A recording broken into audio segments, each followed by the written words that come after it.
And this is Sarpy Bison Kill, and it's a very large site. And the actual processing area, butchering is right here. The kill took place in this, as I'll show you in a second, this is a kind of a horseshoe-shaped outcrop of sandstone. Anyway, so again, the kill is right, the processing area is right in here. The actual, where they, anyway, this is like 2,000 years ago where this site took place. Anyway, this sandstone outcrop was all the way around here. I checked it with a backhoe, and indeed up in here now it's filled in, but it's vertical. And I took soil samples a couple months ago, and I'll send them in for thermoluminescence dating, just to help support that, yes, indeed, 2,000 years ago that was a vertical wall, and that's where that was what they brought the bison into. Anyway, so here's the middle fork of Sarpy Creek, and they would have kind of collected the bison up here, brought them up this drainage channel here, the coulee, and then just brought them into this cul-de-sac of sandstone rock. Anyway, so we know that there was at least 2,000 individuals that were killed. Probably, it was almost certainly was a single event. So we've got this mass killing of 2,000 individuals. So that takes a lot of people, not only to necessarily kill them, but also process them. So they got tons and tons of meat to deal with. Anyway, so we have camps all around the kill area. And we know that, I mean, they radiocarbon date the same. They've got the same type of features. And anyway, so here's one. There's probably, anyway, they're in bands. So we have probably on this terrace here, probably 2 bands. Across the drainage, we got probably 1 or 2 bands living here. And then we got a band living here. Then we go on top of the ridge, and this side here is enormously long. Anyway, so we have several bands living on top of the ridge. And then this is on another ridge. We've got a couple bands living up here. But anyway, so they all had the exact same, we've excavated these areas. They all have the same type of feature: rock-filled, shallow basin hars, ovens. Anyway, so normally they have bison bone in them because there's a lot of bison to eat because they killed all these animals. And here's one. Here's the, we've got that century, that feature there, that oven. And these look like just a mess, but actually some of these are actual features from like stone boiling dumps, etc. So we got a mummified dog here, about 2,000 years old.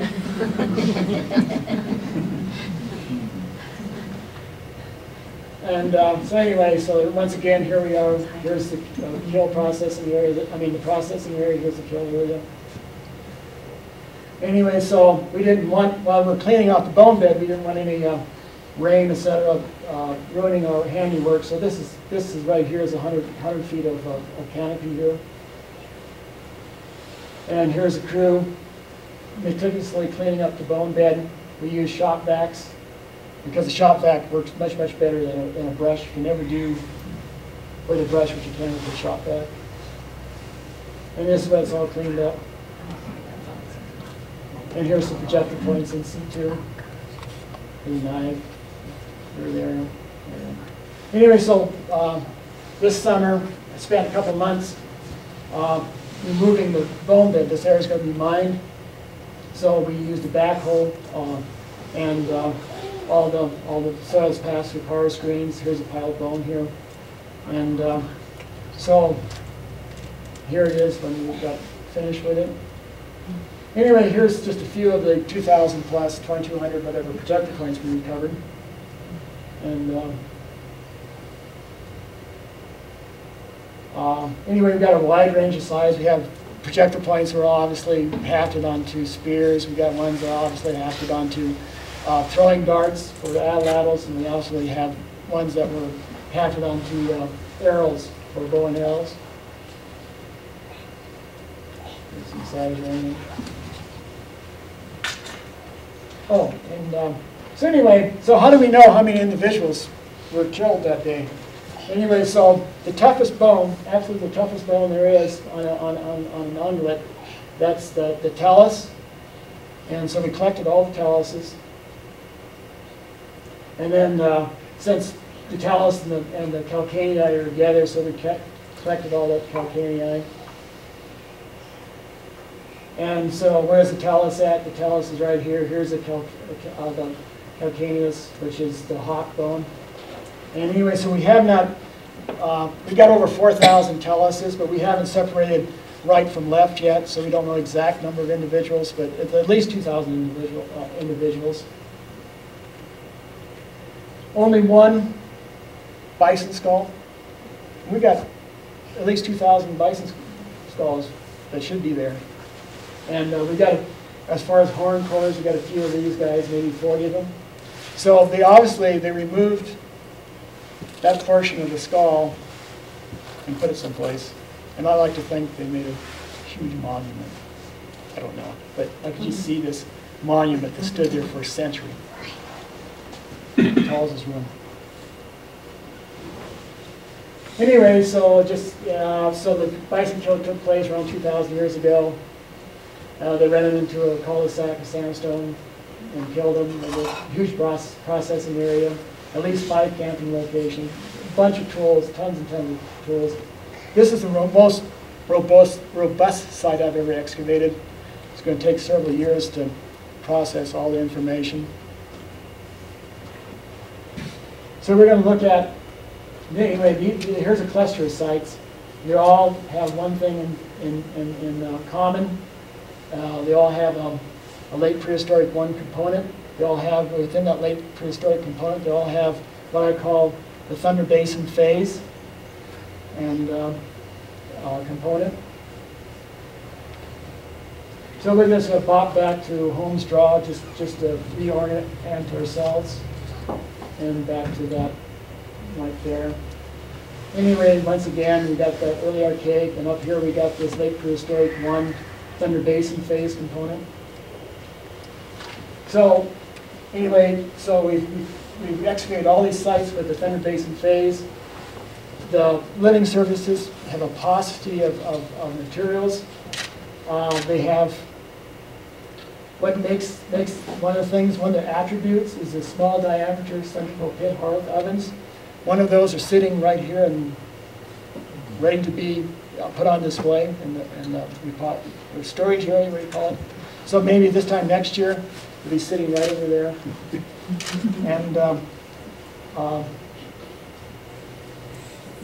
so anyway, here's a plant overview of one of these hearth ovens. Here's a profile. So they're all very, very distinct.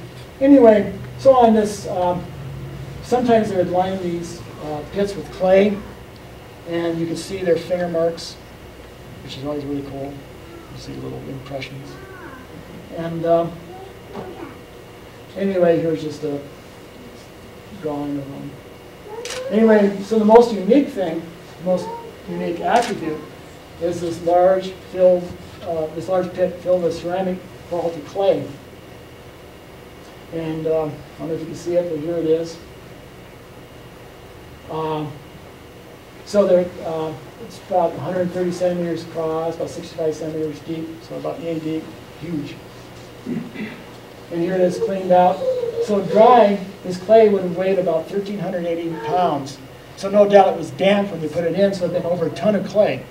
And this clay was not just clay. They had processed it. It was ready to go. It was ready to make something, some type of ceramic item on it. Why they did this, I have no idea.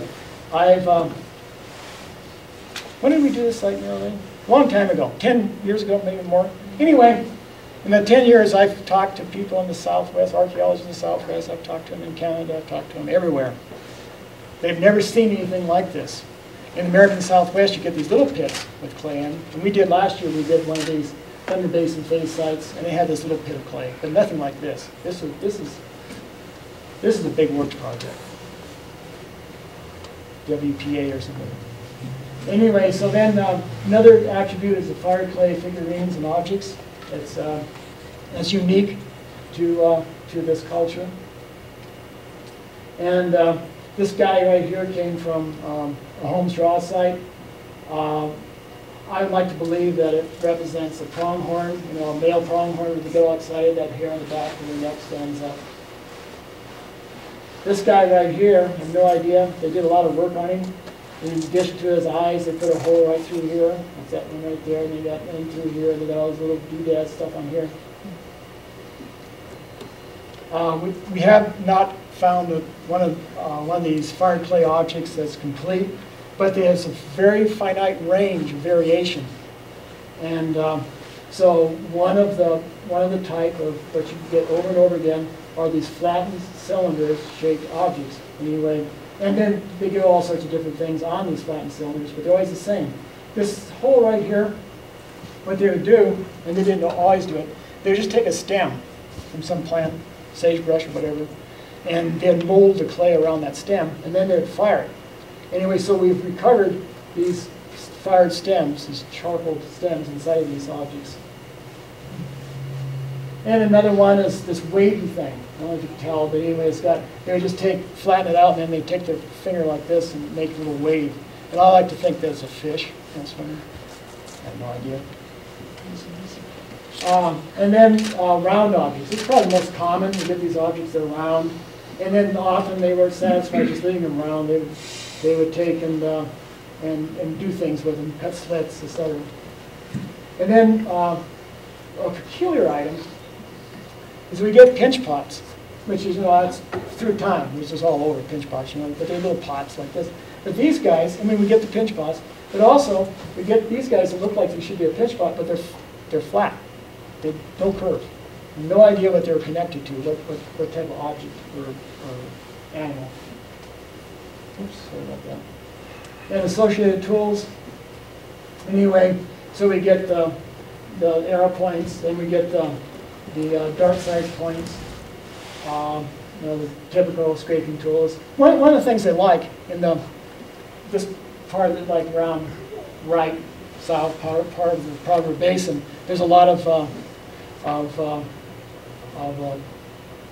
purple quartzite, what they call ironstone. Anyway, sometimes in flat cobbles. Anyway, so they loved those flat cobbles, and they made all sorts of tools with them. People before and after also used these flat cobbles for making tools, but these guys really did. So they for some reason, I don't know, it's almost like a cobble industry. Anyway, that was one of the favorite items to make tools with. So we're going to talk about a site, Terrace Rings. Just right there. We're going to talk about all these sites. We're going to talk about that site right there on the Oxbow Porcupine Pit. Here it is. Here are these stone rings. So anyway, so this, we'll give another picture here, but this was eroding out of the terrace here. It's about yay deep below the terrace. And here's another view. So anyway, so about this time right here, they occupied this about AD 1400. This is about AD 1650, right around there. Here's a close-up. Anyway, so when I see these rings of stone, I don't call them teepee rings, because there's a real strong possibility there was never a teepee on them. Anyway, so we know from historic literature is that the Dome Lodge, some people call them wake-ups, were really very common. And so one possibility is that, yes, indeed, there's a teepee. And the teepees really became popular after the horse was introduced, because it's really easy to drag those poles around. When you've got dogs, you don't like dragging big poles around. Or your little stays for a Dome Lodge is light and easy. Anyway, so on this feature right here, we had pottery, and the hearth was not centrally located. It was right there, amongst the ring rocks. Anyway, so anyway, the three types of possible association with ring rocks is 1, teepee, 2, Dome Lodge, and 3, nothing. When I first started, I worked for the Mineral Research Center in Butte, and one of the people at the Mineral Research Center was a geologist. He opened up a mine in Mexico in 1954. He employed Indian labor. The Indians brought their families, and their families came. This is what they did. They made a circle of rocks like this. They cleared off the grass, And that's where they spent the summer while the mine was being developed. And so there was a doorway. They had a doorway in the rocks. The adults would actually walk through the doorway, even though they could step over the top. There's no problem. The children didn't pay any attention. But anyway, so, and then we know that this type of, maybe they call them sleeping circles. We know that this type of configuration took place also into the American Southwest. There's absolutely no reason during the summertime that people couldn't have done the same thing up here.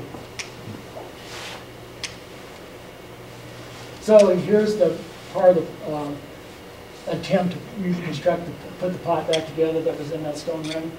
And I'm not a pottery expert by a long ways, but anyway, this to me looks, the shape of the, and all this handiwork up here looks like a black duck phase pot. So I sent photographs of it to researchers in Minnesota and up into Canada, and that's where the black duck phase really takes place. And I got conflicting reports. Some people said absolutely not. Other people said absolutely it is a black duck. And the main reason they said it can't be black duck because this is supposed to be black duck out here, you know, but it could have been traded in. And, this is really different. All the other pottery we get out here is just typical plainsware. And here's a digital reconstruction.